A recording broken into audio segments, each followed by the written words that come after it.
today, and we are talking about studying publishing at the KNUST, the Kwame Nkrumah University of Science and Technology. It seems to become very popular, and we'd like to find out more about it too. We have with us this morning Mr. Isaac Kopiapia, who's a lecturer from that department, and he's here to shed more light about the publishing industry and the studying of publishing at that institution. Good morning, sir. Good morning. How are you this morning? I'm fine. Okay, so we're talking publishing. First of all, what is publishing? Publishing is putting out somebody's idea that got generated probably through his dream that he wants to share with others.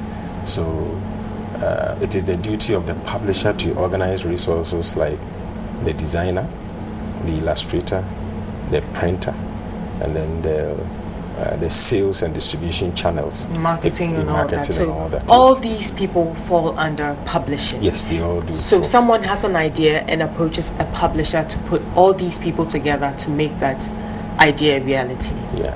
Okay. What does it take to be able to study publishing at KNUST? We don't have restricted entry requirements. The reason being that for somebody to put ideas together, the person must be creative. So we accept the creative arts. And then, in actual fact, we have three major areas in publishing. We have the publishing administration that is supposed to take care of editorial processes, and then the writing skills.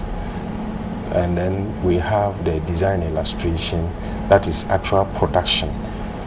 Putting the ideas together and then putting them in shape, a shape that will be acceptable to the general public. Yes, and then we have the print media technology. That is actually where the physical production begins. Yes, so in all these areas, we accept people with creative minds. But in design illustration, that is where we need people with creative arts, yes.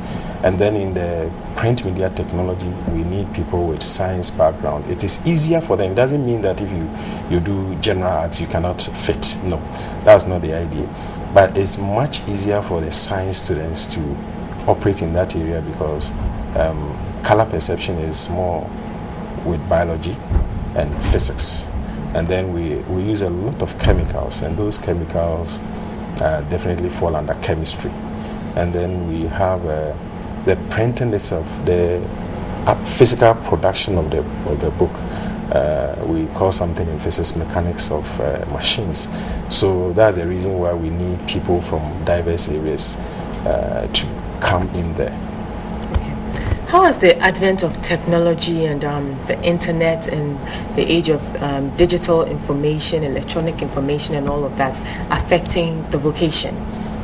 It has rather come to aid it because it's making the work much, much easier. Either to when you have a book to publish, sometimes you do the typesetting, they call they had metal slug. You cast every line and then you have to arrange.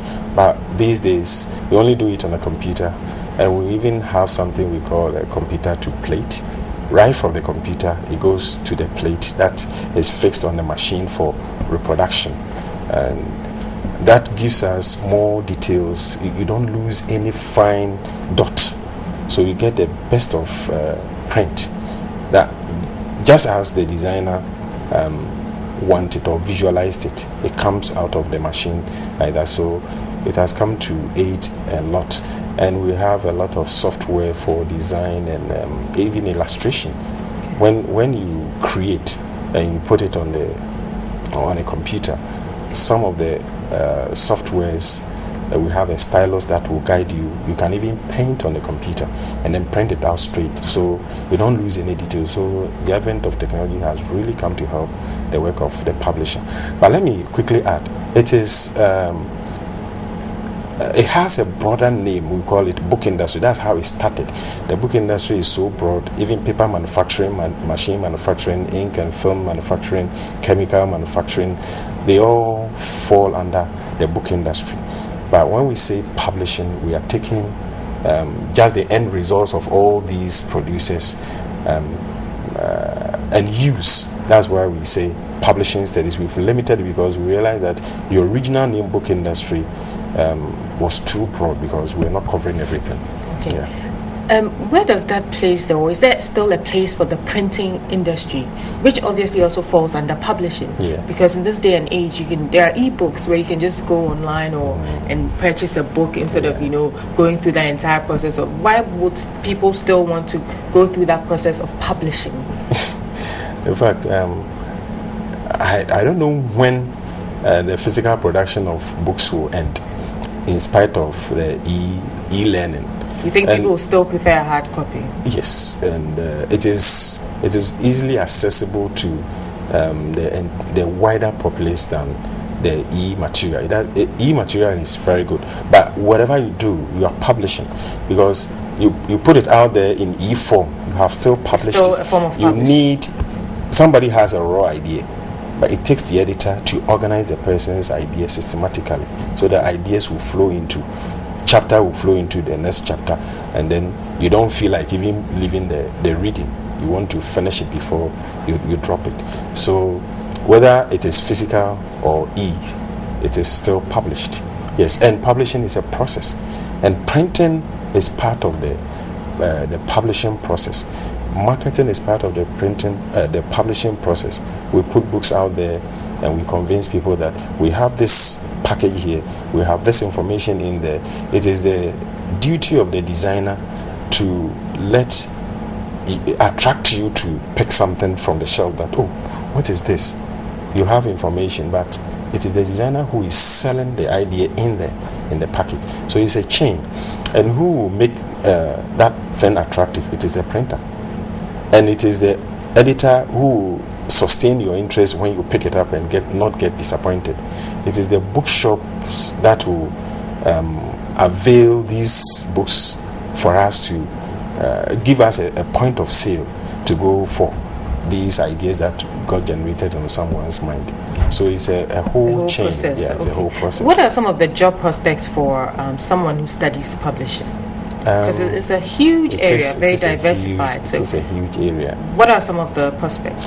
One, right from the inception, the training looks at conscientizing people to the extent that when they see a publishable material, something that will sell, they can easily identify it. It's just like when somebody brings a script here, you look at it and say, oh, this will make good production. So that is one area, so that person can go into a publishing house. We have traditional areas are publishing houses, printing houses, we have advertising agencies, and then we have we can go into communication like TV stations. You can also have go to radio stations and be a script writer or whatever. Yes. Is KNUST the only center where you can study publishing in the country? Yes, even in Africa we have only 3. We have Witwatersrand University in South Africa, and then we have Moore University in Kenya. And their form is only an aspect of what we do here. Ours is broader than what these other universities do. So in Africa, I would say we are number 1. Yes. I see. Yes. What is the turnout like for the students that come there? Do you have a huge number of people applying there? Is it a very popular? It is. It is a very popular program, and the demand is so high that we have to turn away a lot of applicants every year. Yes, it is. The facility is not big enough to accommodate all of them. Ultimately, for now, we are trying to put them into departments so that publishing becomes an institute, it becomes a faculty, so that we'll be able to make the various pathways departments. Then we can rope in more students. But for now, it's really difficult and tight. Yes. How is the program benefiting the university in itself? It is definitely helping the university because it attracts a lot of students. From outside, we get people from Nigeria mostly, and we get people from other countries coming in and paying hard cash to the university, so it's benefiting. And then we have the university has a publication unit. Exactly. University Relations Office has a number of our graduates working there. You go to the administration. In fact, everywhere that so the you're able to university produce does, some of your own materials yes, that you use for the entire university. We do that. Yes, for the university. Okay. Yes, if you go to any area in the university where publication and communication relating to the outside world is concerned, you find some of our graduates working there. Okay. Yes. Now, to conclude, because we are out of time, what would you say to prospective people who want to study or go into the publishing business to encourage them to pursue that vocation? What I would say is that it has so many prospects. You can work in printing houses, you can work in publishing houses, you can work in advertising agencies, you can work in any communication institute, like the TV stations, radio stations and whatever. So they should come out there. It's not so strict that if you don't get this traditional work, you cannot function. And one good thing about the program is that we train them with entrepreneurial skills to be able to set up on their own, not to depend on. I always tell my students that if you go through publishing and you go out there and join Unemployed Graduates Association, you are ashamed to the program. So that is what I would tell people out there, that they so this is a program where after completion you'll be able to set up on your own.